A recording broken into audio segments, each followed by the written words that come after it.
Alrighty, here we are. How we doing? Fraser, Hello, how you I'm going? good.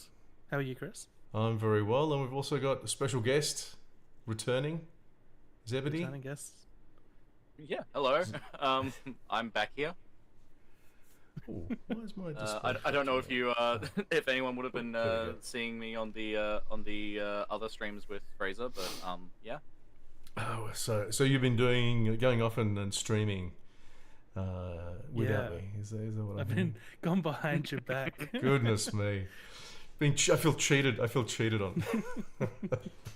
Asa, the ones I've been doing have been far less educational, far less sort of good meaty sort of information to absorb, and much more just opinions Okay. and shoddy gameplay footage. So Opinions are fine. I did know actually a couple of times.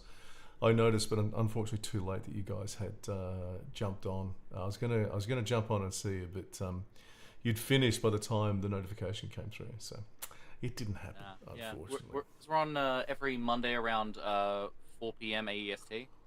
Mm-hmm. Oh well, I'm in class at that time, so yeah, Ah, that would be why I yeah. haven't managed to catch you at the right time. So Monday at 4 p.m. I'll keep Alas. that in mind. I'll keep that in mind. Maybe we can do it for class or something. So what's everyone been up to for the last week or so? You know, well, we missed last week, so that's my fault. yeah, I yeah, I had to have a week off, but no, yeah. I'm back. I mean, yeah, it It's alright, that happens. happens. Yeah. And it let me lock in on Arvo. I've been putting down a good amount of work. Oh, excuse me. Doing 3D models in Blender, and just started painting them today. So Mhm. hopefully by the end of the week they'll all be done. Yeah, cool. Gemma and I had a big sort of overview of what we needed to get done, where we wanted to be to apply for this second round of funding. Mm. And so it's daunting, but it's nice to have a plan and specific goals in mind. It's a bit more of a structured approach to the prototyping that we did before. So there's still cases of we need to just get this functional. We can put polish on it later. Yeah, no, absolutely. Yeah, polish later, no problem. Absolutely. So can I ask actually I mean, on that's that game development, right? on that note, how's the business stuff going? Can you because I know you're doing that business course and you were putting a business Yeah, together and stuff. unfortunately, Is that yeah? don't have much of an update just yet. My Okay. first business coaching session will be on Monday, and I've got a little list of questions to ask about that. But yeah, the current plan is because we need to have a registered company to apply for this larger grant, which Yep. has some higher upfront costs than just a partnership or a sole trader. Certainly does. So we're looking Yeah. into that. We, I mean, we're hopeful. We think Arvo is like a good pitch. It's just a case of really selling it this time. Mhm. But we think, given the last pitch we did and the work we've done on it to this point, we're feeling better about what we'll be able to show off and how we'll be able to sell it. But yeah, it's just some of the technicalities and the business side of stuff that takes up more the time than I want it to. But Mhm. we'll get there, and at the end of the day, even if we don't get through with the grant, the government grant, there are other options that we can explore, and worst case is shelving it, but it won't be gone.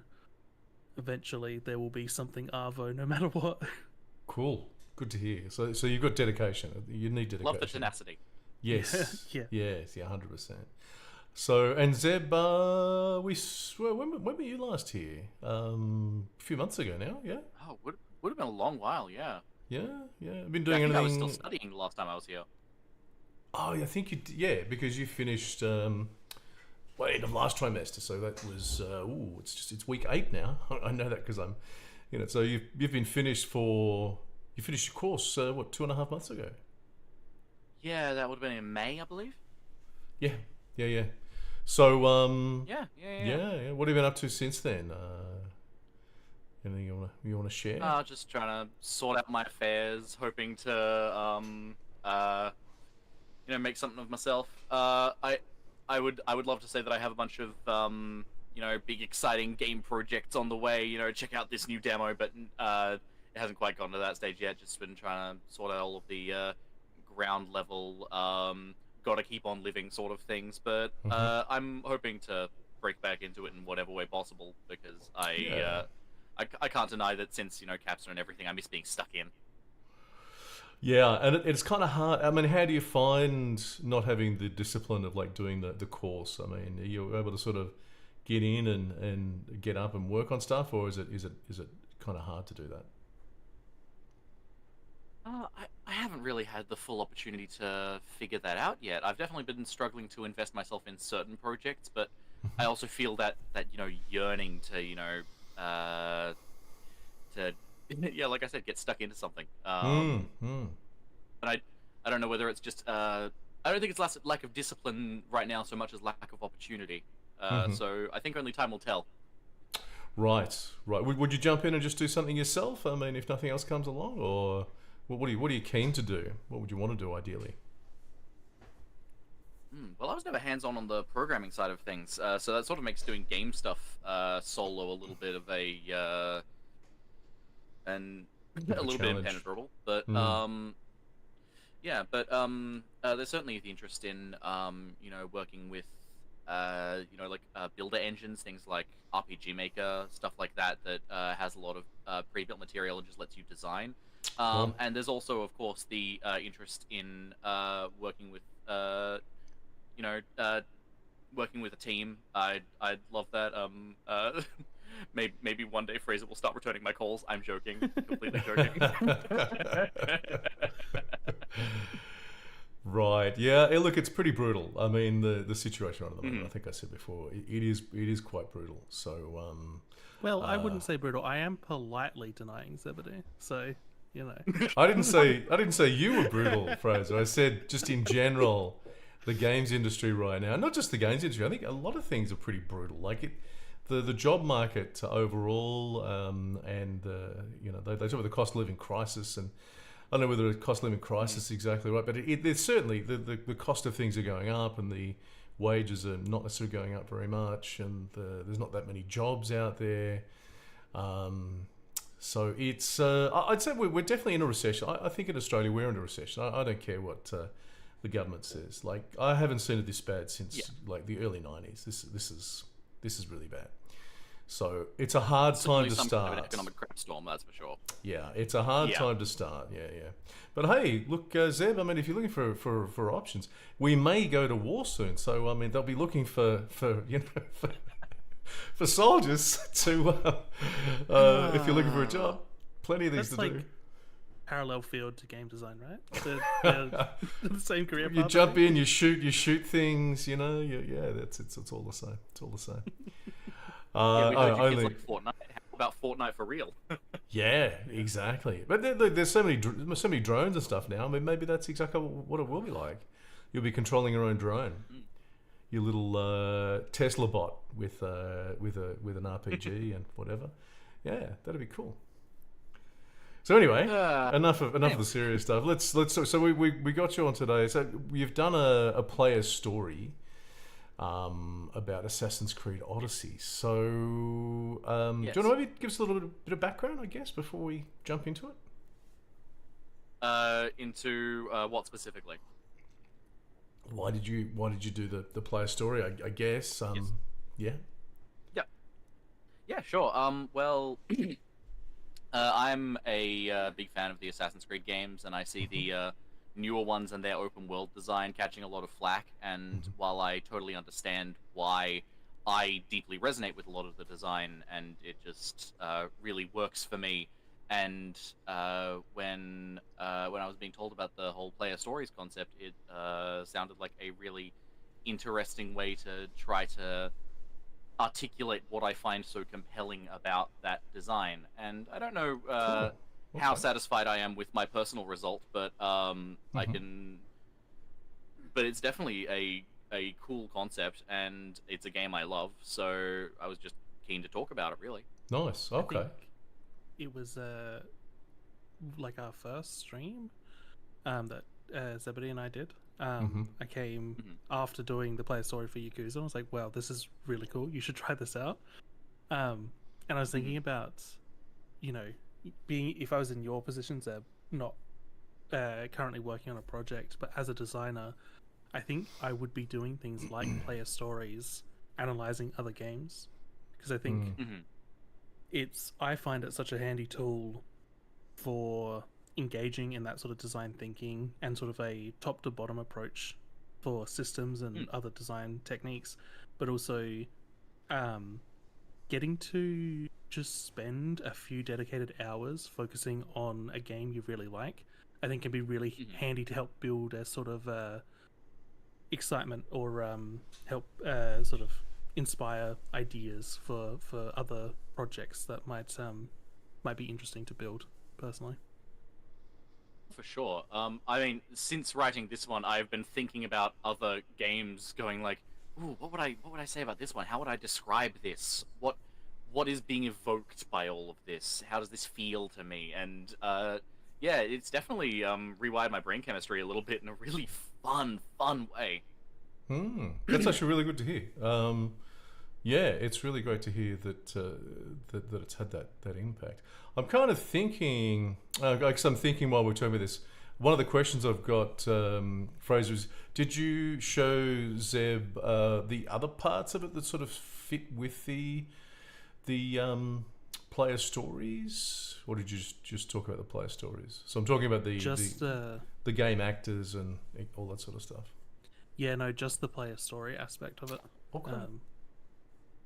So Zeb, there is kind of a whole other parts to the player stories as well. And if I've got it here handy, what have I got here? Hang on, let me just do this without showing stuff that I don't want to show. It's always good when you show private stuff on a public stream. Here we go. So this is actually the sort of thing that. So when you've done, I mean, we've also got the player story sort of as part of this. So the player stories, in a way, describe what we call like a player experience. So if I Am I needing to be seeing something right now, because I do Oh, not have you're a visual on this? Oh, you're not. I should record this as well. You're not watching the stream. No, I I tend to stay off Twitch where I can avoid it. Hang on, let me. It's on YouTube as well. You can watch it on YouTube. Oh, okay. I can share my screen. Sorry, let me just.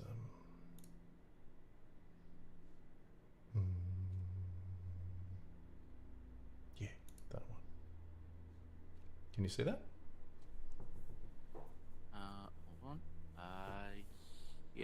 Yes, I can. Okay. So what I was saying, so the player stories are kind of part of it. They're an important part of it, but there's also, so player story describes a player experience. So I've got some examples here. So the player experiences are, and these are, don't forget, this is all about designing, game design. So we're trying to connect the player experience with something that the development team can build. So I mean, you can say, "Oh, I have a wonderful experience," or "It was a frightening game," or whatever. But your dev team can't build a frightening game. You have to be more explicit. So these are quite explicit here. So you got like a photo puzzle experience, for instance, which so we've got a bit of a story here, or the description here. This is the sort of description of the game world. So you got the player's avatar interacting with the photo frame puzzle. More of the description as well, and then we actually have the child actor. So that's the top level, and then we go down. So if you were designing a game, for instance, you think about this. So this is the sort of thing that you would give to your development team. So you've got the photo frame puzzle. You've got some descriptions in here. You've got what we call an actor relationship diagram, which tells your development team, particularly I guess your programmers, the relationships here. So you've got your photo frame puzzle. You've got an avatar in the world, which is your player's avatar.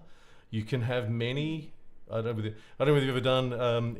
Probably haven't done entity relationship diagrams, but from a coding point of view, this is almost kind of from database. So you've got like the one here, and you've got the infinity. That means many. So you've got one player to perhaps many photo frame puzzles. The photo frame puzzle is also linked to a door, because basically the photo frame puzzle will open a door. And then you've got your photo frame and your photo piece down here. So you can see it's becoming very practical. So the player story level is the dare I say, sort of like, I don't want to say touchy-feely, but it's the feelings, it's the experiences, it's what's going on in the player's mind that's happening. Yeah, it's not about the technical and what it's evoking. The evocation. Exactly. So there is this other level. I just wanted to make you aware. There's another level which is really important to understand when it comes to the sort of whole design of the analysis. So this was an analysis of Silent Hills PT, which gave me this, and then they've got another one below here where you got more detail on the photo frame, and it gives you more information here. Again, imagine you're a programmer. You're going in and working for someone. You're starting your job, and they say, okay, this is basically what you're doing. You're developing, the photo piece and the photo frame, and with this type of diagram, this sort of structure as well, it allows your development team. So you can come down here to the detail. This is the nuts and bolts down at this level. If you go up to the next level, it sort of gives you the next level up. So this is more the control of what's going on. But then you can come up to this level where it starts telling you the story. So you can get a good idea as a developer, as maybe a programmer or even an artist or a designer, of what the sort of the head designer, the lead designer, game designer is talking about from here. So you've got that sort of connection between the human part and the development coding part. So yeah. So I really like this on yeah, I really like this on one particular level because it feels like it's sort of a more involved approach for someone in a game design role as opposed to the more like sort of technical end roles. Because one thing that I've definitely encountered a lot when there's the discussion of game design is that, a designer needs to be wearing a lot of hats because a designer doesn't actually need to do that much. And this is sort of giving this very tangible sort of, this is a meaningful contribution that someone in a design position can offer, and it's very in-depth, it's very engaging, it requires thinking about it from a lot of different angles. I like it. It just sort of I feel like if you presented this to someone, it makes the role of game designer a more sort of vocationally respectable position than some people sort of describe it as, and I really like it. Yeah, and I think the subtext of what you're saying there is quite correct, because a lot of people, particularly I think coders and stuff, can be a little denigrating towards game designers. Dare I say it? There is this idea that a game designer is not really a role to have, and that's a little bit like saying a movie director is not a real job. I mean, like, hang on a minute. How is that the case? That kind of doesn't make sense, does it? Yeah, who the hell even needs architects nowadays? Well, exactly. Yeah, I mean that's exactly the same thing. What you're doing is something, as a game designer, you're doing something very complex. And you're trying to capture the player experience. You're designing. You're actually designing an experience for the player. The thing is, and what I love about this is, with that comparison to like architecture, this feels like an equivalent to like the blueprint that an architect would write or would draw up, but in a way that feels so distinct to game design as a medium. Thank you. That's great. I mean, I've spent the last 5-6 years of my life developing this for game design, because basically, I mean, I've been teaching game design for more than 20 years now, actually. more than 20 years, and it's been very obvious to me there has not been. You could say there's no common language to game design. And it's even worse than that. There's really no common understanding of what game design is. I think you were pointing that out what you were saying, and it's this idea that a game designer is something that could almost not you don't really need, which is not true. I mean, yeah. Yeah, because so much of how people talk about this, it's like a game designer writes a GDD right at the start, and then they just sort of twiddle their thumbs. And yeah, which is not real. Which is not. No. That's not true at all. I mean, you've got to. No, obviously not. It's got to be very hands-on. I mean, obviously, if you think about film, a lot of the pre-production is done with a small team. You have generally with pre-production, you have the director, the producer, the writer, getting together initially, doing a whole lot of stuff, doing a whole lot of pre-production work, like this sort of stuff. Very loosely outline what they're doing, and then getting more and more detailed. So and the same thing happens is that the team grows a little bit more. So once you've sort of got a decent script done, and I'm talking about film here. So once you've got a decent script done, then you might get a dedicated what's that thing called where you put the images of your scenes up there. I always forget that word. Storyboard? Storyboarding, yeah. So you get your storyboarder on board to start doing the storyboarding, and then it kind of grows from there, and you get your art lead in to talk about the art and all that sort of stuff. And then of course the director then goes and takes the entire thing through and makes sure that the creative vision works all the way through. And I think that to me, that's really what a game designer should be doing. That's what a game designer. Yeah, exactly. And maybe the word is wrong, because game designer, what does it really mean?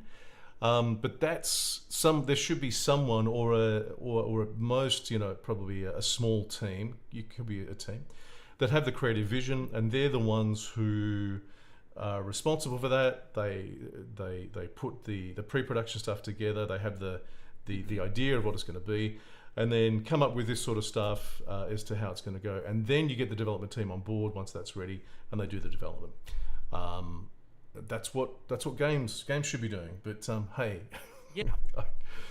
And it actually reminds me of one other thing that I want to note about this that I really appreciate. That is a thing that I do find missing in a lot of discussion of like game design and the creativity behind game development as a medium, is that this design framework basically is so cohesive between the different elements. It's acknowledging how things like it's acknowledging the player experience and everything that comes into that, from the mechanics to the art direction to all of these things. It's acknowledging the factors of how a game comes together, not how all of the pieces sort of exist.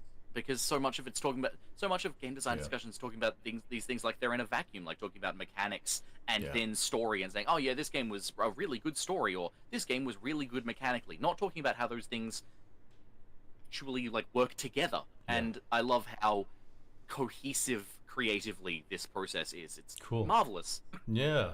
Well, I'm hoping to run more workshops on this sort of stuff at some stage, hopefully soon. So if you're interested in taking it further than just the player stories, I might try and organise something like that. It'd be good to have a few people together. Obviously, Fraser, you've sort of been through. You're my test my test subject. Yeah. But what I wouldn't mind doing is maybe getting a few people together, possibly former students if people are interested, and maybe more. Go through and sort of go through it again. So Zeb, if you're interested, maybe if you're at a loose end, still later down the track, and you're interested in doing something like that, yeah, sounds very interesting. Yeah. So there's two sides to it, of course. So there's the analysis side, so which you've done with your player story on which one was it, on Assassin's Creed Odyssey. Assassin's Creed, yeah.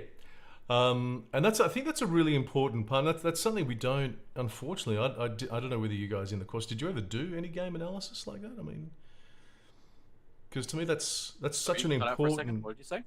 did you do any game analysis in the course? A little bit, but nowhere near enough, I don't think. Yeah. So the nothing one sort of bit I can- structured like this, where you actually come up with a whole, you know, No. No, not at all. collection of couple kind sort of documents. think piece- Yeah, a couple Yeah. sort of like think piece essays, and that was kind of it. Hmm. Yeah. Because this is the first step to design. I mean, number one, before you can create a game, you need to understand how they work. I mean, would you ask someone to build an engine when they hadn't, you know, when you had no idea how a combustion engine works? No, surely not. But we don't teach enough of this in game design. I think this should be the foundation of the sort of stuff we're doing in game design. I fully. I wish we had learnt more of this Yeah. at uni. Yeah. I'm glad I know it now, but yeah, just thinking how that would have shifted a lot of trajectories and changed my view on so much about game design if I had learnt it in that first year. Yeah. Yeah, I Well, wonder how different Deep Climb would have looked if we'd had all of this sort of framework built up by then. Yeah. the thing about this is there's a lot of a lot of the effort is sort of front loaded. So a lot of the effort is what I call in pre-production.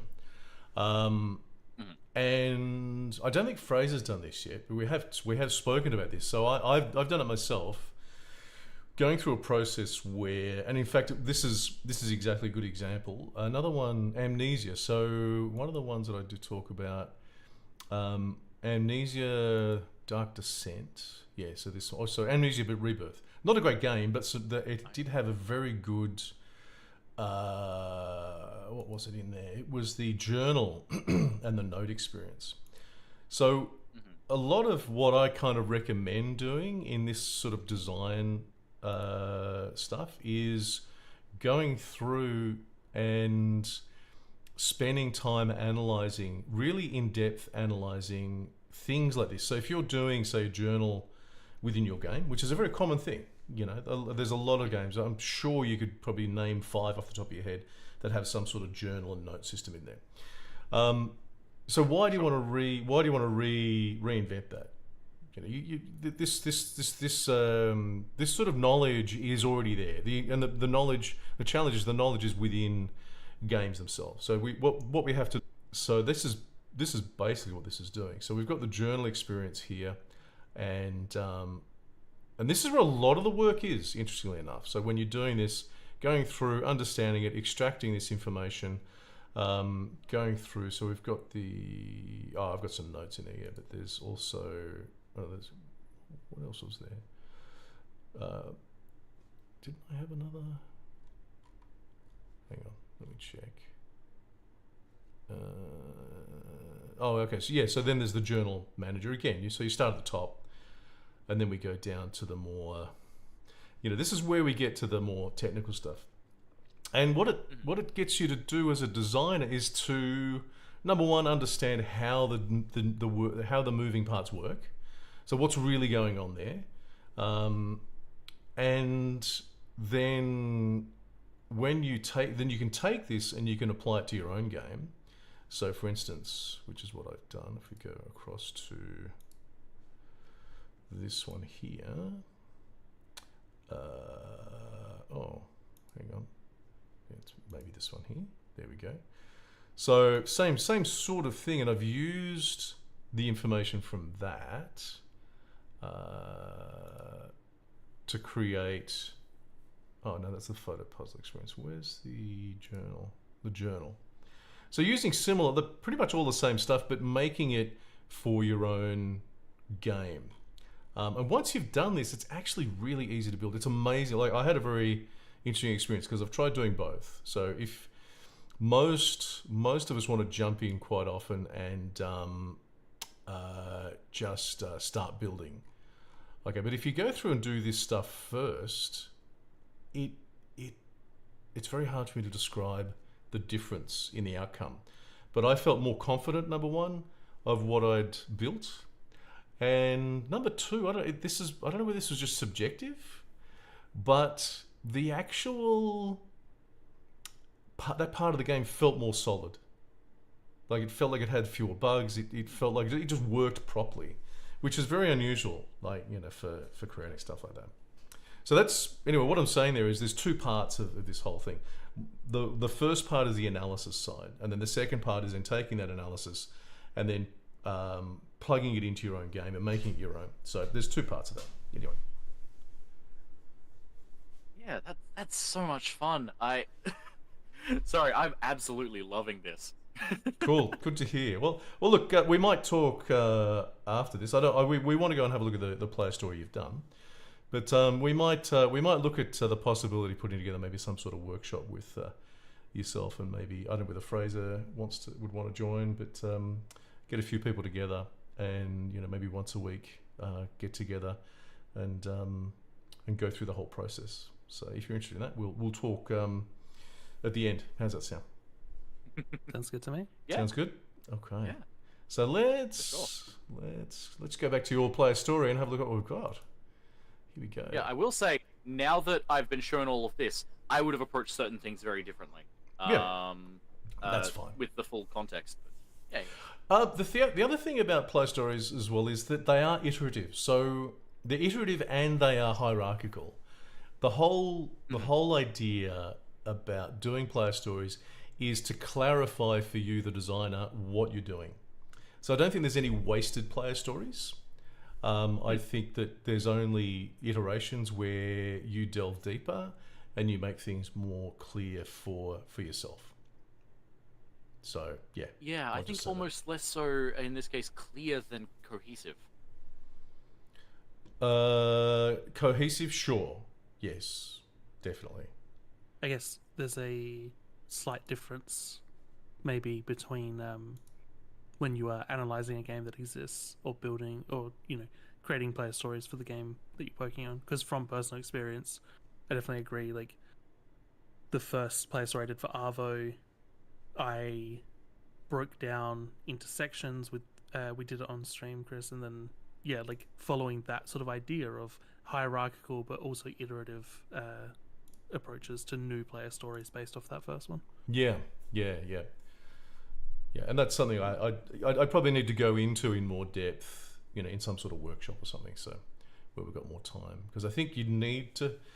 I think it's only when you go through and do this that you realize the value of doing of the approach. So. Yeah.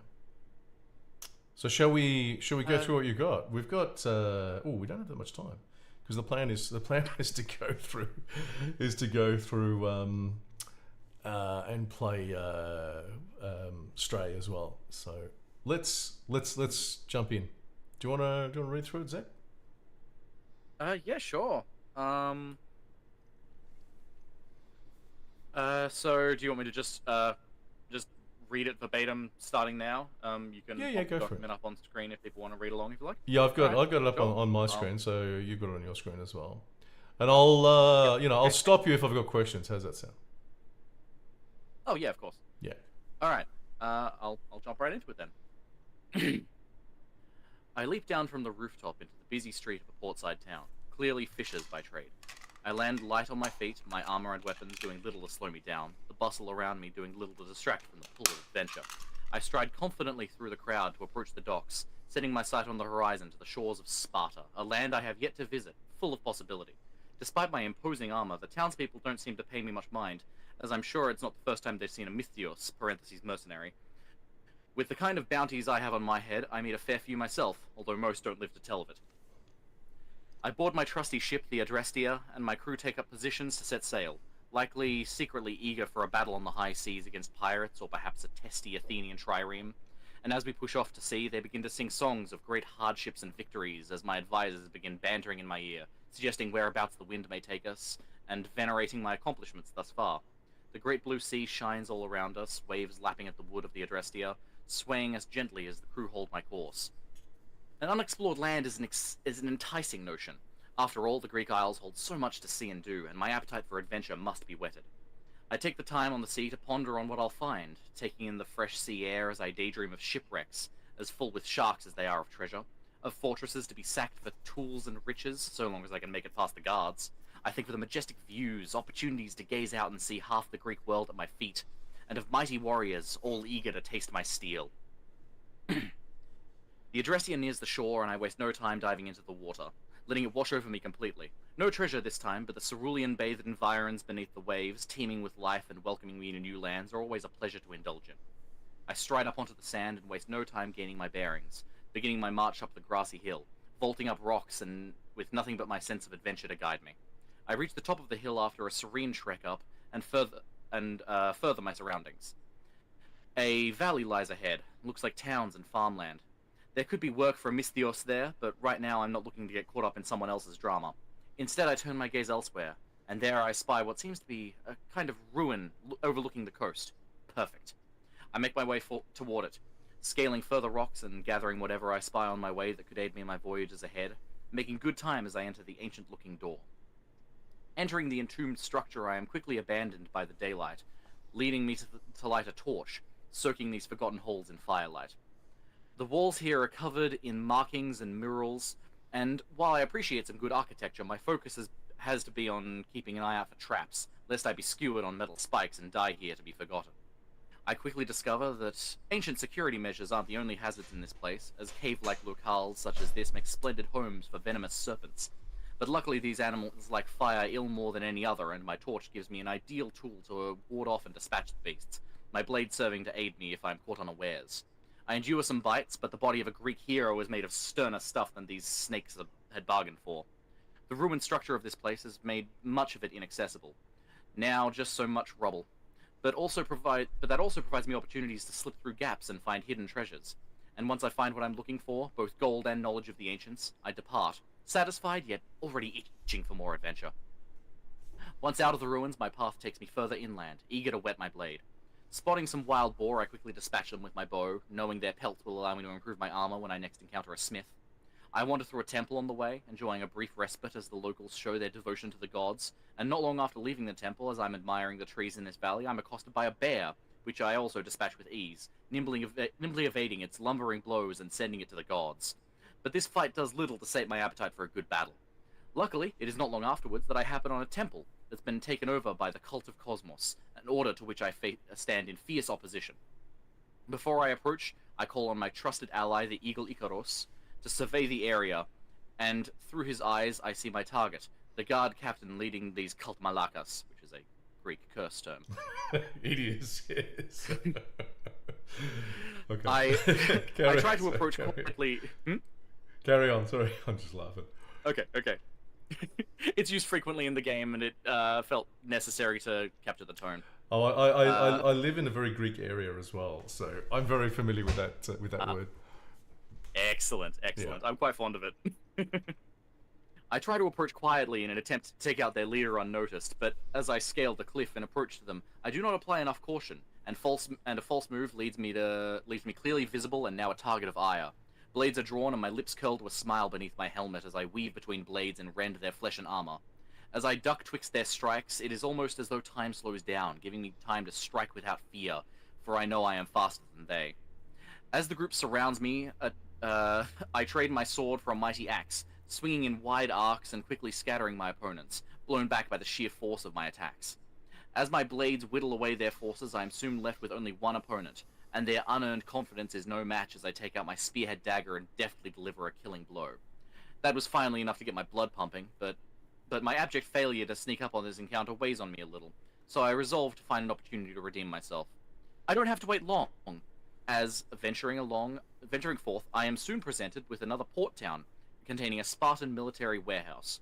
Once more, I survey the location from above through the eyes of Ikaros, doing my best to pinpoint the locations of the soldiers guarding the place before I make my approach. Spotting one guard separated from the rest, I quickly eliminate him with my spearhead dagger, carrying his body out of sight before any others spot him. From there, I scale the building, giving me a perfect opportunity to get the drop on any other guards. One by one, I pick off the guards, doing what I can to prevent any suspicious soldiers from alerting their allies. A simple feat for one with the wit to execute on it. As for one such as myself, I find allies all around, with every rooftop, handhold, wall, or bush, a way to hide myself from prying eyes until the moment is right to strike. One tenacious Spartan survives my attack from the shadows, but fortunately my skills have been honed to the point where even a fight can be won without raising too much suspicion. As the last Spartan falls to my blade, I leave the warehouse grounds with confidence and pockets filled with gold, glad that no rival mercenaries arrive to complicate my plans. I find a high up spot to survey the area, letting me see every opportunity at my fingertips. From here, I could set back out to sea, I could seek a local contact to further my investigation into the cult of Cosmos, or I could pick a direction and run until I find something that strikes my fancy. But no matter the whim that takes me, I am free to forge my path, and whether I am traveling through fields and forests on horseback, getting embroiled in political conflicts, finding lost treasures, or battling dangerous warriors, it will all be part of my story that I write, day by day, my odyssey. Very good, very good. I love it. So I'm just interested. You were saying just before that you would have changed what you wrote after sort of the stuff we were talking about before. How would you have changed it? I think honestly reading it back, I'm more pleased with it than I than I had anticipated. It's great. Being it's been a while since I've read over it. It's very entertaining. I think the main thing is that I don't know. One of my biggest issues that I had with it is that I wrote it based on the play session that I did when recording gameplay B-roll for the stream where we were going to be talking about Assassin's Creed. Mm-hmm. And as a result, the session itself was very much focused on me trying to basically complete a checklist of a bunch of the core systems, as opposed to a more sort of natural experience. And so I almost feel that the messaging of it is too heavily like thematically focused, and less a sort of natural play experience. But at the same time, I also think I would have been thinking about how the systems connect with one another and what it is intending to present to the player, more so than just my own emotional resonance with it, if that makes any sense. Yep. Yeah, I would say that, yeah, what you're saying, like focusing on getting through sort of each of the sort of systems is not a bad way to approach it, actually. I think that would be, that's a good sort of first step, I think. So I'm just sort of looking here at the first paragraph, and we won't go through too much, but I think maybe just have a quick look at this. So you're talking about leaping down from the rooftop. So obviously, so it's a parkour game. So there's obviously going to be parkour there. Clearly fishes by trade, light on my feet, armor, weapons doing little to slow me down. Yep. Bustle around me doing little to distract me for the pull of adventure. Confidently through the crowd to approach the dock, setting my sights on the horizon to the shores of Sparta. Have yet to visit, full of possibility. It's my imposing armor, the transport was, cool. Okay, so he's setting the scene there. So you jump, okay, so you also, so we get to the ship. So obviously, this is a big thing. Aboard my trusty ship. I mean, there would be, if you think back to what we were looking at before, the whole experience of having a ship would be something you'd need to spend a lot of time unpacking, and what are all the different things you can do. I mean, you could probably write multiple, I'm sure you could write multiple player stories about what happens on the ship, yeah?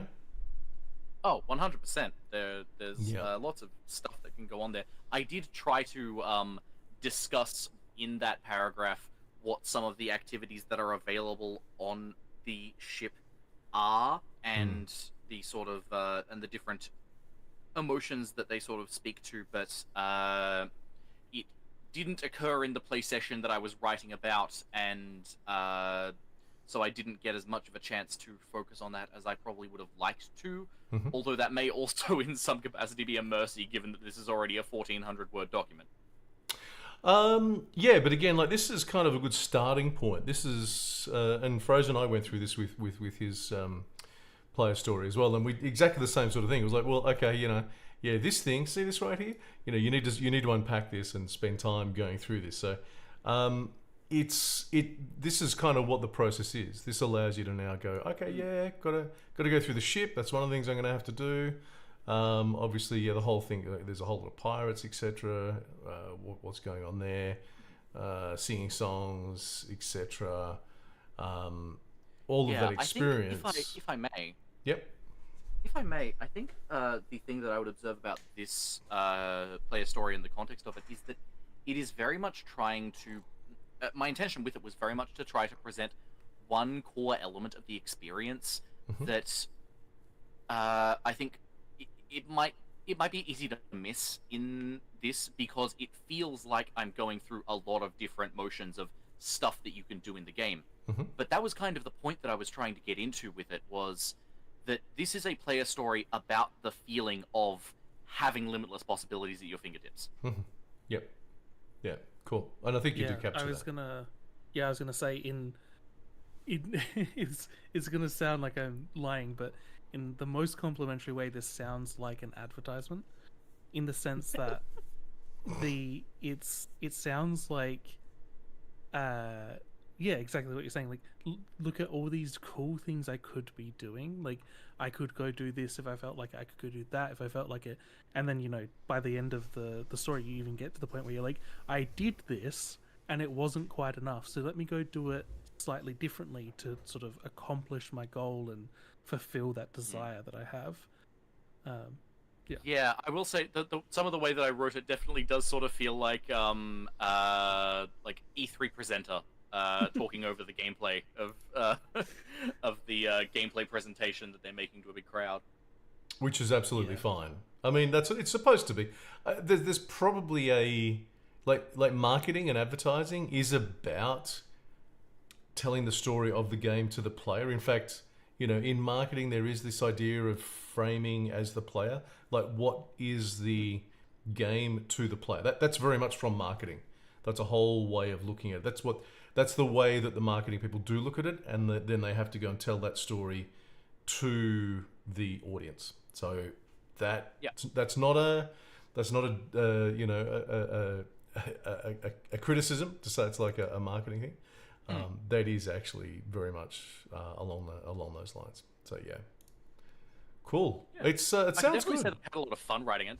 Yeah. Well, that's the whole thing. That's the interesting thing. Again, it'd be. Let's talk about the possibility of doing some sort of workshop where we can go. We can really drill down into some of the detail here, because it's that process. It's this starting at the big picture. What is this game to the player, and then drilling down so you can then say, okay, well, hey, my development team, this is what we're developing, this is what we're building. So going from both of those things, but that is a long process. That's not something that's that easy to do. Oh, of course. Yeah, it's quite a lot of work. Going for that big picture down to the detail. So are you also a big picture person as well? It varies for me. I like to be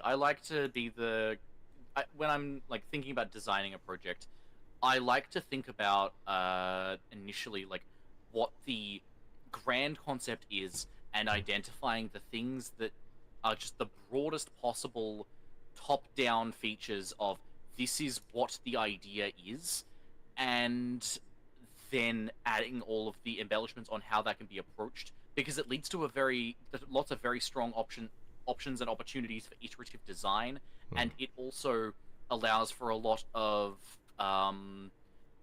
fluidity in scope.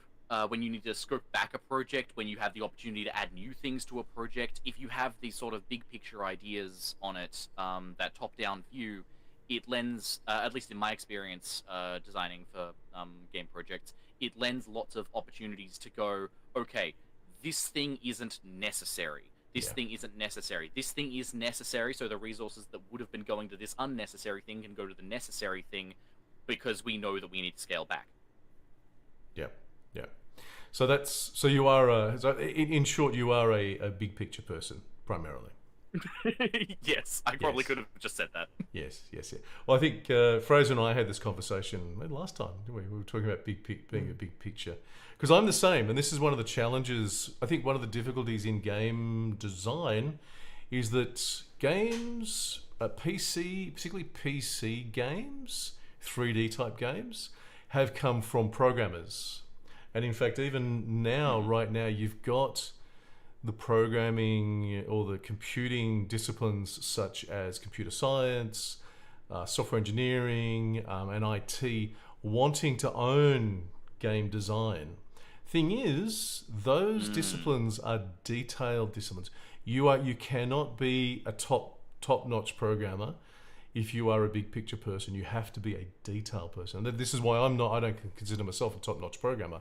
I can program, but I'm more of a big picture person. And I think this is also why game design maybe has not developed in the way that it should, because it's been controlled more by detailed people coming from programming, who don't like, you know, they don't like the big, they're not naturally big picture people. There's also other elements as well. About academics, I also discovered academics are also also detailed people as well. And a lot of the models and stuff come from academia. I could bitch and moan about academia for all day, so I won't It's do that. interesting. I mean, I'm definitely resonating with a lot of what you have to say. So, Well, I spent this morning looking into design cognition. It's really interesting. So this is the discipline of people looking into the mental processes designers use in the process of design, and really interesting. And it's the same. It's the same kind of thing.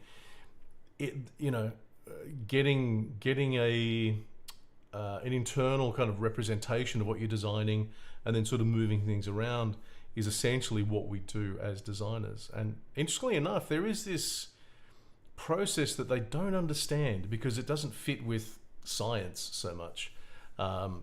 It doesn't fit with that whole idea of, you know, you do one thing and then another thing and another thing. Because designers come up with solutions apparently out of nowhere. They can't work out where they come from. So you can give a designer, whether it's a game designer or someone designing whatever, it doesn't matter what the design is, but the designer you can give them the sort of outline. It'll generally be a very vague kind of outline. It won't be very detailed. And the designer will come up with a solution to that design. They'll come up with an answer to your design problem, if you like. And science and cognition, design cognition, whatever. I can't quite work out where that comes from, which I like. I like that. I like the fact that they can't pin down designers. So it's an interesting area. Yeah. I find it interesting. Anyway. No, it is interesting. I love it. Yeah.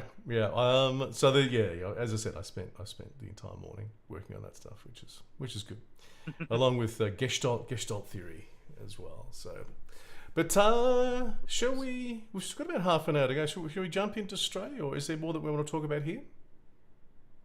I'm happy to. I'm happy with whatever. Happy to jump into Stray?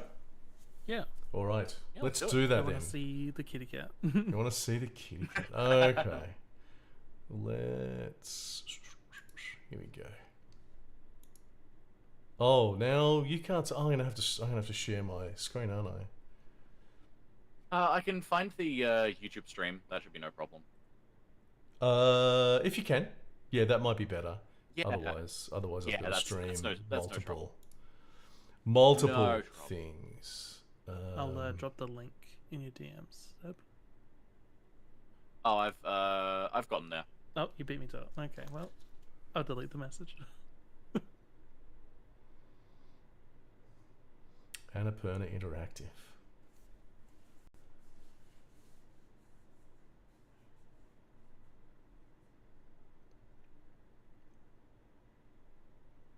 Oh. Hang on. Hang on. Oh. Is that connected? Looking for a controller. Oh, we got it. Oh, no, I've lost sound. Why when I plug my controller in do we not get sound anymore? Yeah. Oh, stupid PlayStation controller. Oh God.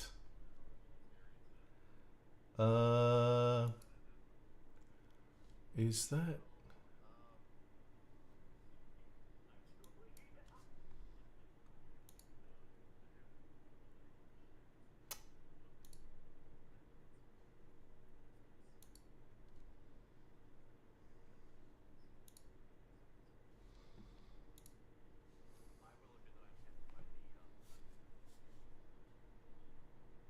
Oh, you stupid ass. Unbelievable.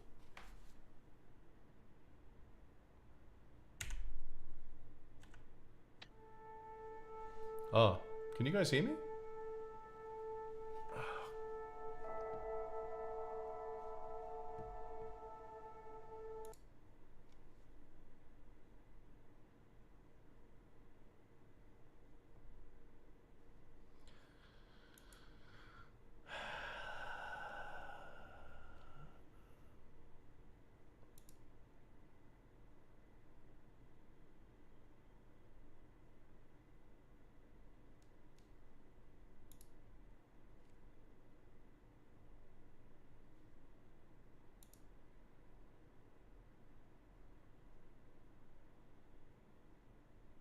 Okay, I can't hear you guys, so that's fantastic.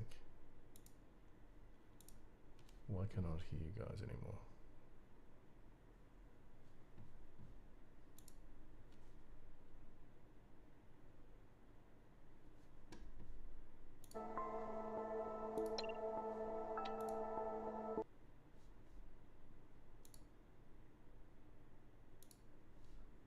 Oh, I can hear you now. Yes, I can hear you now. What the hell is going on?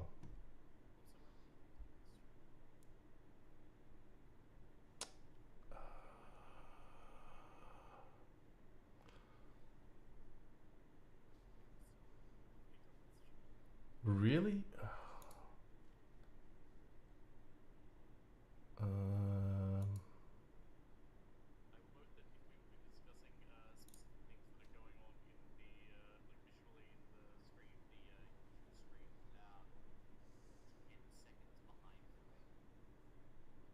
Okay, that's, yeah, unfortunately that's, I think, normal. Can I swear? Do you mind if I swear really bad? Fucking shit stuff. What the? Oh!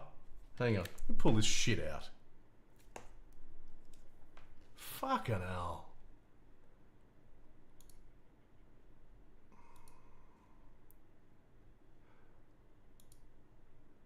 Hang on, is that why? Is that? Can you guys talk? Yep, I'm talking right now. Oh, there Yep. we go. Hang on. Oh, excellent. We're audible? Try this. Let me try this. Oh, wait a sec. I just plug my. Okay, we're back on stream as well. Right. Okay, let's. For a while, I just cut out the middleman and actually used the headphone jack in the controller on PC. Just a killer. The fact that it always goes to that stupid microphone in the friggin' not microphone, the speaker in the controller. Like, why? Yeah, I think it's a Windows quirk. Okay. Settings. Audio. Music volume. Maybe effects volume down a little bit as well. Still kind of. How's that for you guys? Is that is all right? It seems alright. I'm just checking in. Controls, graphics.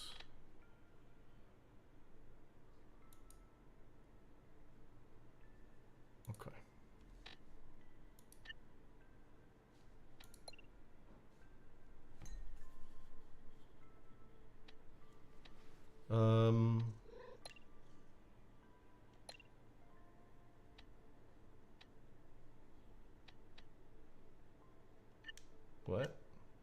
Should we Start select a game. chapter?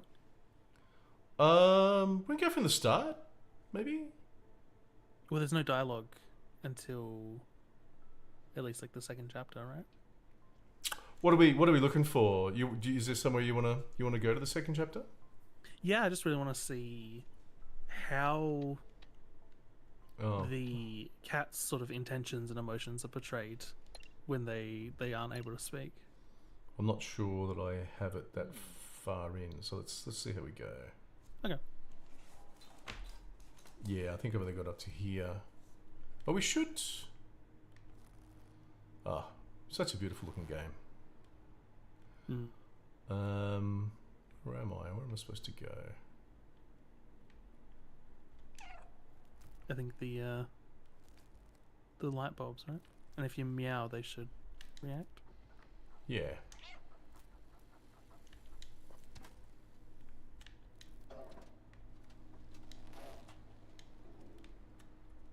Beautiful. So we're also anything specific that we're wanting to discuss with this one.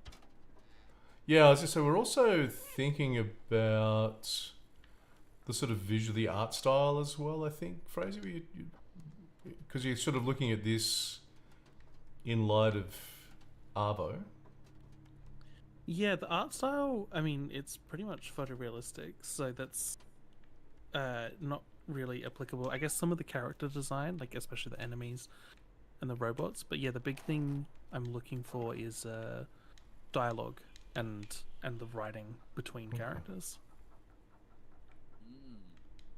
Because I mean, you're right when you say that it's a photorealistic art style, but it does have very strong art direction. Like the way that Yeah. everything's, the visual style of it all is very distinct, even if like the graphics aren't taking on like unrealistic stylistic decisions. It's still got a very strong sense of visual style.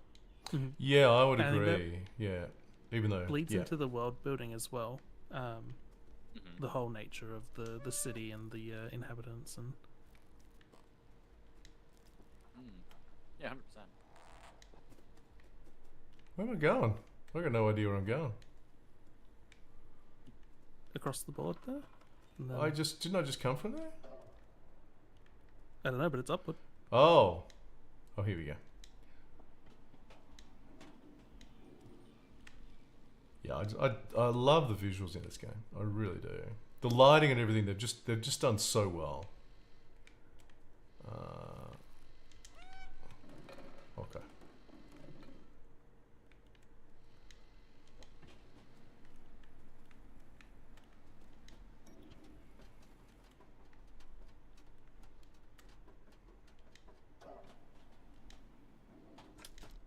This was my COVID content when I got COVID for the first time. Locked myself in the study. I bought Stray for myself and played it all the way through, and it was good. Fitting. Oh, definitely a way to keep your mind off things. Yeah. And it's an interesting one because it's one of those games that achieves being both stressful and relaxing at the same time. Do I want to? We got a drop. We can't. I'll take it with me. The flat. Here we go. Yeah, the use of color and atmosphere is quite exceptional. And sound, by the way, as well. I'm having to remember the sounds so that I don't have to hear myself talking with the stream unmuted. Yeah. Pretty much same situation here, except I have no memory of the sounds because I've never played this. Oh, you haven't played it? No, I somehow just not played Stray myself. Nor have I really watched anyone play through it. I've seen just bits and pieces.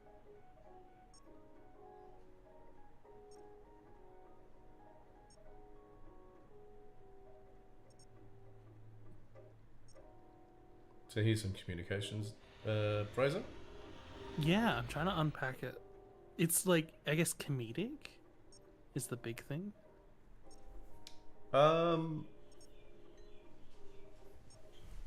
Comedic. Why do you say comedic? Well, on that meta level, right? Like, there's, how many gifs of cats walking on keyboards on the internet, and the idea of that sort of meta context. So much of Stray, for me at least, was getting to play as a cat in this environment and doing cat things. And so the idea of somebody on the computer being like, please help me, please just go into this room, and the cat just spamming random keys. I guess the juxtaposition there. I think that might be a generational thing that I missed out on that.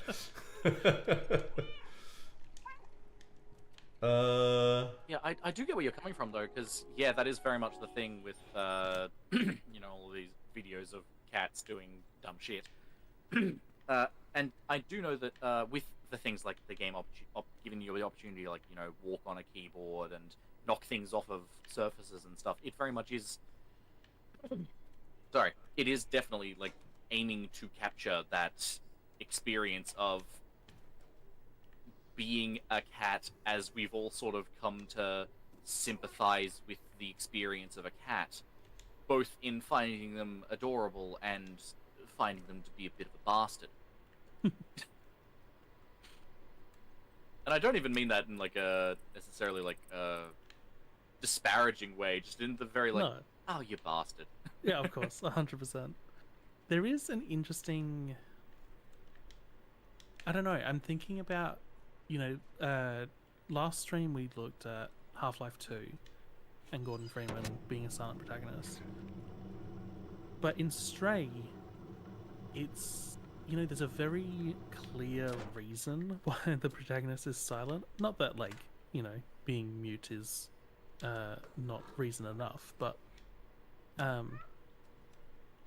it's pretty obvious to basically everyone why the cat isn't talking, yes. Exactly, right? And so I'm wondering if there's a strength there. Is there something that, I don't know, maybe it's because I'm thinking about I would say the yes. human... My answer is yes. Yeah. Yeah.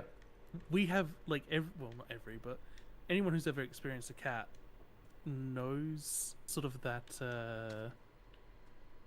situation, especially if you're taking care of it, and I guess it applies for any pet, the idea of you're a thinking living creature but you can't communicate to me in words, and so having to play almost that charades through body language and behavior. And I guess maybe that's what I was seeing when the cat was typing on the keyboard, is that idea of getting to be on the other side of that game of charades. And so I guess my thinking is, if the player character in Arvo is a human, you sort of lose that fundamental nature that you get from something like a cat in this game.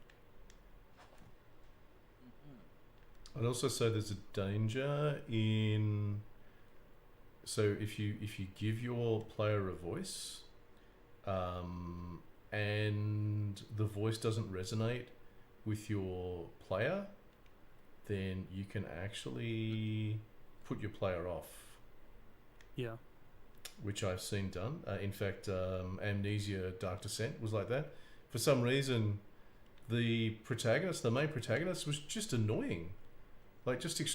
Just an annoying... I'm like, why did they choose this person? And I think it had a lot to do with that game not being successful. Because they chose the wrong person. So if you have nothing, then whoever you are, you can project yourself into the position of the avatar, your avatar. It makes me wonder though, how should I'm almost feeling like I should be giving the player ways to express themselves that don't necessarily have an impact on the narrative and what's being said, but just giving them a way to express their feelings on it. Like how just before, you as the cat can climb onto the keyboard and type random messages. It doesn't matter what you type, but it is an opportunity to express yourself in that sense. So I wonder if something like that in Arvo would be good. Like I almost wonder if you could like shake or nod your head, and that would like change the expression or the tone of a conversation. Yeah, I'm immediately thinking of like the gestures in Lethal Company as well. Yeah. And obviously that's a multiplayer game, so that definitely changes the context of that. But yeah, just being able to do like the big goofy thumbs up sort of stuff, like point at something, it feels like a meaningful way for the player to communicate with their environment, and it can even be beneficial when there is no one to communicate with per se. Mm-hmm. Or even later on in Stray, when you're in the communities, you can go up and meow and people will react, right? Like most of them will have a little happy face, they change to a little smiley face, or you know, some people don't like the cat and so they'll change to a frowny face. And so I think that gets back to what I was saying last stream, which is like any little ways you can have the world and other characters sort of acknowledge your presence. How would you do that? I mean, your protagonist is human, yeah? Yeah. And presumably can talk? Well, there won't be dialogue for them, so I guess it's still a question of whether they are able to, or if they couldn't be understood, I guess. Yeah, that's what I was going to suggest. You'd want to know. Could have like an implication. Yeah, because you've mentioned a bit with your game premise that your player is a human, but that the majority, if not all, of the NPCs are robots. Mm-hmm. Yeah, That's so you fair. could have like an implication that it's like robots are, you know, let's say they could intake information, like sentences and things, but only from other robots. They're not taking like audio input, but rather transferring information to one another. And so your only way of communicating to them is with like gestures, something like that. Yeah. So like the robots are saying, you know, deliver this thing here, and your character, they're not going to be able to hear you if your character would say anything, but they're going to see you do a big goofy thumbs up and go, yep, you've taken my mission. Yeah. I don't know, just spitballing. Yeah, no, it's all running through my brain. Overload? Yeah, there's a lot Yeah. That's to fine. cover. I'm taking notes though. That's normal. Yeah. Overload. You'll need to go away and just let it all percolate for a while and then come back. So we've got some dialogue. I don't know. I thought I'd wait for you guys to catch up to whether you wanted to see the dialogue here. Yeah, So is this? appreciate it. I mean, I can keep going. Do you want me to keep going through this? Yeah. We're gonna tab through. I love that little sound. Like, I'm gonna unmute. so it Of sounds the- like speech, but it's not. You know, it's of the Yes. little thing. That's certainly something you could do in. Yeah, Arvo. I think Jim and I talked about it way back at the start, and then like last week we had a moment where we were like, the robots they speak like Animal Crossing characters, right? And we were like, yes, absolutely. They make noise that is Yeah. not recognizable, but is clearly intended to represent speech. Yeah. I think it's just it's key. It's crucial. Mm-hmm. Yeah, like the Animal Crossing and Undertale approach. Mm-hmm. Yep.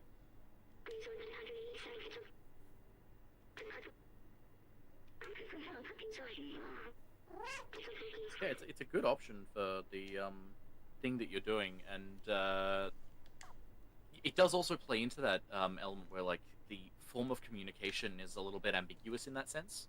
Mm-hmm. I like it. Where'd you Just go? going off that little dialogue we had there. I guess it's a case of you want to engage with the player, either have them endear to the character or for some reason be interested in what they have to say, and then giving them simple tasks to start with. Where'd my little man go? Where's he gone? I think this happened to me last time I lost him. Is that him there? Ah, there he is. Okay. It almost feels like giving little mysteries for the player as well, like making the player try and think along the same lines as the NPC. Or I guess maybe writing the NPC to think along the same lines as the player. Sorry, I'm too busy playing, mate. No, that's alright. I love this bit. Yeah.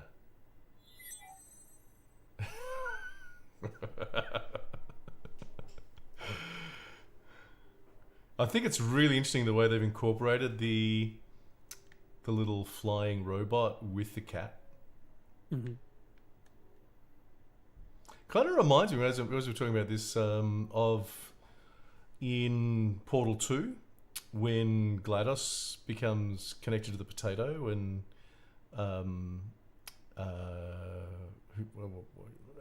we're basically going through with GLaDOS on our on our thing. Similar kind of idea. What are we doing? Dead. Oh, it just doesn't like it. Okay. So obviously some people who loved cats made this game as well. Mm-hmm. What's going on?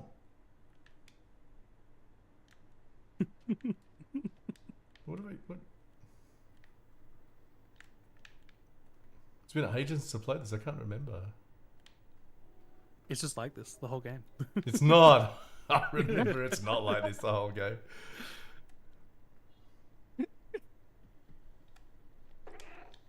What are we supposed to do? There's a door, right? You got a key. Oh, he's trying. Yeah, I couldn't really do much. Like, Yeah. don't really get used to it. Yeah, I like that. It's a really nice design decision. Like, it really just works so nicely. Yeah. It does make me think, do we need a companion like this? Would you need to? Don't know. Can I make an observation on something here? Please. Can I make an observation? Okay, so I was speaking with River recently about I promise I'm going somewhere with this and it will make sense. I hope this doesn't become too big of a ramble, but I promise there's a reason that I'm saying this. Ramble away. Okay, so we watched the 1993, I believe, Kenneth Branagh film adaptation of William Shakespeare's Much Ado About Nothing. I was gonna say And that, and shit, it's a comedy. But Sorry. there is a portion of the story that is more focused on a dramatic narrative beat with its core characters. And for the portion of the narrative that is more dramatically focused for the core characters, the play features a character that is very relevant to that plot point, that is far less emotionally invested in it, and is sort of a comic relief for the period of time that the regularly comedic characters are not being funny. And it's just this wonderfully elegant design decision and writing decision to create a very consistent tone for the piece while still having this sort of tonal shift. It's a tonal shift that doesn't break the tone of the piece. And I commented during that this is such a clear indication to me as to why Shakespeare is held in such a high regard, because that's a difficult writing challenge. It's a challenge where the situation that you've written yourself into calls for a good answer to how to solve the problem. And he was a visionary that found a good answer for that problem.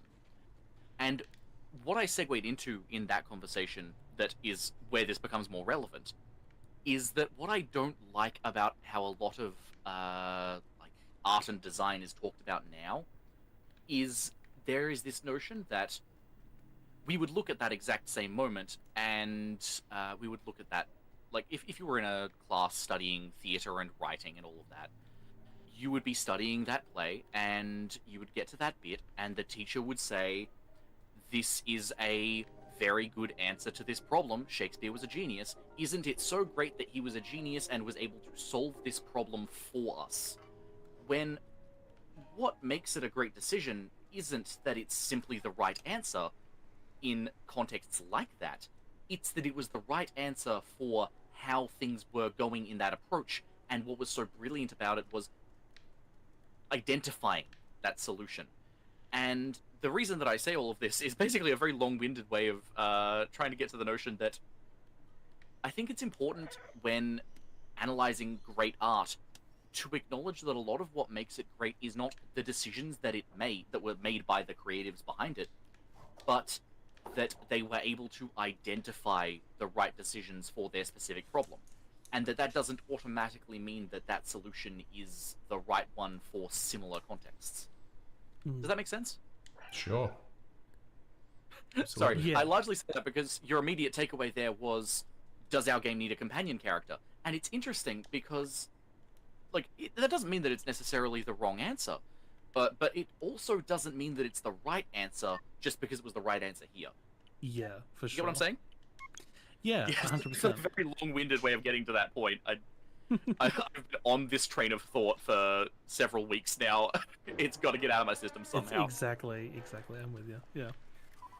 Yeah, I think it's that like sort of push and pull between just because somebody else did it doesn't mean it's the solution that you have to follow, but also the pull would be this worked in several demonstrable situations, so maybe there's a good reason to do something similar. But There's actually also a concept in design of design fixation, where it's pretty much the same things. Where okay, this is a solution, that's the solution, and that's the solution we'll use. And there's quite a bit of writing about how to avoid that, how to not get stuck in that. Mm-hmm. Yeah. So Yeah. it's 5 o'clock. So I think we're gonna leave this here. We can come Yeah, back to this sounds next week. good. Do you want to go through more next week, Fraser? yeah, I think that's a good thing to have on the docket. I like maybe I can run through all the work Gemma and I have been up to, and then with whatever time we have left, jump back in, make a little bit more progress in Stray. Sounds good Yeah. to me. I don't know whether I don't Um, think did I save that?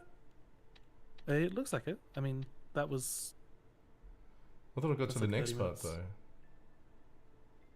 though. Okay, well, We'll find whatever. Whatever. I've got lots to think about. Unfortunately, I've got some tasks that give me a bit of time to think. It's a lot of hands-on, so I'll put some music on and I'll try and digest this this idea of companion or not, and how to how to tackle narratives where you have a silent protagonist. If you wanted to have a chat about that at some point, I'd be way down to just discuss it. Oh, awesome. Yeah, I'll let you know. Like I said, I'll probably have to go live over the weekend to record some footage for Monday, so maybe we can talk about it during one of those. Like, yeah, I've been diving into my Steam library, figuring out what exactly I want to record footage for the Monday mech game stream. Yep. Cool. But that's our organization. Sorry, Chris. No worries. We'll wrap the stream up here. So catch everybody next time. Sounds good. And yeah, we'll be back same time next week, Thursday, 3:30. Awesome. It's been a pleasure being here. Cool. It's been a pleasure having you, man. All right. Cheers, everyone. Thank you.